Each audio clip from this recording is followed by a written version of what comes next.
Hello everybody, welcome back to Screenstars, welcome to another PlayStation 4 review. Today's review is for Homefront The Revolution. Now, this is a game I've had in my library for quite some time. I think it was first released in 2016. I could be wrong, but I think it's about that time on the PlayStation 4. And this is a game I picked up in a sale a good long while ago. Very little money did I pay for this game. And I am fully aware that when it was first released it didn't exactly receive a warm welcome by most reviewers. I do remember at the time there were some that were reasonably kind to this game, and this essentially is a story based first person shooter along the lines of Far Cry, that type of thing, I suppose is the best way to compare it to another game, I guess. Now, and the basic story, the basic premise of this game is it's set in the near future, and I think you're based in Philadelphia, and North Korea has invaded the US, taken over, and you basically play a freedom fighter, helping the underground fighters to restore freedom on the streets of Philly. And you do this in a number of ways, basically, with this game. And you've got to try and take back these districts like one section at a time.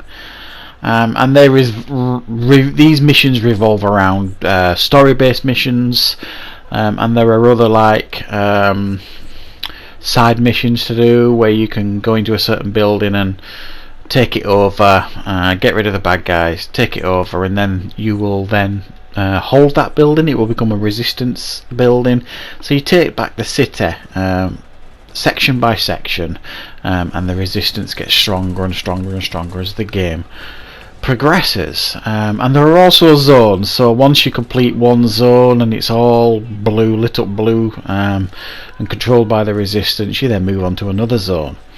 However, this game isn't just go here, shoot this, and unlock this zone.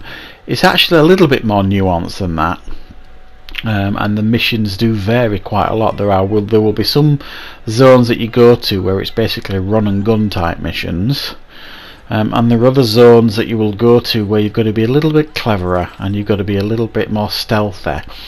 And you've basically got to win the hearts and minds of the people in that district by doing certain things, and it could be freeing prisoners, giving money to beggars, tuning the radio stations to, like, you know, the resistance radios, all this kind of stuff. And by doing that, you will then increase the percentage in that zone of the people getting behind you. And once you get it to 100%, the people will rise up in that zone, take it back, and then you can then do a full-on siege assault of the main base in that zone, fully take over the zone, and then you will then move on to the next and the next and so forth. So the mission structure here is actually quite varied and reasonably interesting, and actually quite engaging. I didn't mind it at all. And the weapons that you use all responded pretty well to me. I've said a few times on my reviews, I'm not a fan of first person shooters, I don't play them very often, but the weapons felt very responsive to me here. Now initially they don't feel great, but you can upgrade them, and once you start upgrading them, they start being much more responsive with better sights and better stability and recoil, all that kind of stuff. And one cool thing I think with the weapons that you get in this game is they're kind of interchangeable, but by that I mean you can unlock like the rifle, but then you can convert that on the fly into a sniper rifle, and then you can also convert that on the fly into like a rocket launcher. And the same with all the weapons, you know, the assault rifle, you can convert that into another weapon, and so on and so forth. There's even a bow and arrow, not a bow and arrow, a crossbow sort of thing, and that can convert into a flamethrower. So there's loads of nice variety of weapons here that you can do different things with, which I actually quite appreciated. And the weapons don't feel really modern and new. They actually feel like, you know, they're wrapped in tape, and they've actually been fired together to try and, you know, fight back against this more technologically advanced enemy. So it does quite well in that. So you open up these safe houses. Once these safe houses are open, you can go into them. You can upgrade your weapons, your equipment, your skills, your gear, all that kind of stuff. You can craft bombs and Molotov cocktails, all the usual stuff that you would expect. And it's one of those games, the more you play it, the more you're able to craft new things and all that kind of stuff. Quite familiar mechanics here. Now, the negatives here for this game, there are a few. The AI for number one for the enemies that you fight here is absolutely terrible for the most part. I mean, brainless. They just wander around in circles sometimes. You know, you might shoot the mate next to them, and they'll walk in the opposite direction. So the AI is really nothing to speak of here. There is a cool aspect to this game as well, in the fact that you can recruit people to fight alongside you. You can recruit resistance fighters to follow you. And they will help you on missions and things, but they're next to useless, to be honest. It's quite a cool feature, but most of them end up getting themselves killed because they just wander out into fire and get killed and shot. They're not particularly intelligent, but it's a nice addition. There are vehicles that you can use in this game, but very rarely you ever really feel the need to. I never really did. It was kind of a tacked on mechanic, I felt. It didn't really work. So there are negatives there, and it does get a little bit repetitive, I've got to be honest.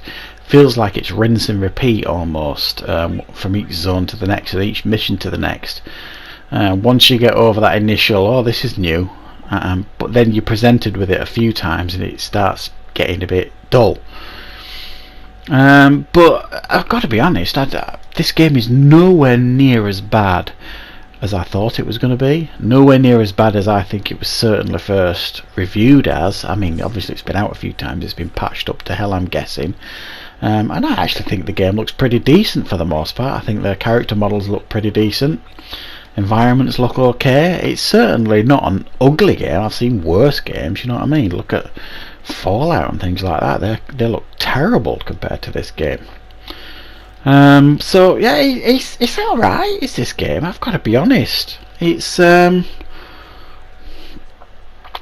fairly average shooter, but I've been playing this now for a good number of hours, and it does keep you interested. It does make you want to see how far you can go, and it's quite an addictive gameplay loop because you want to keep unlocking these sections in each zone. And the up close and personal kills are pretty brutal and pretty cool to watch, to be honest.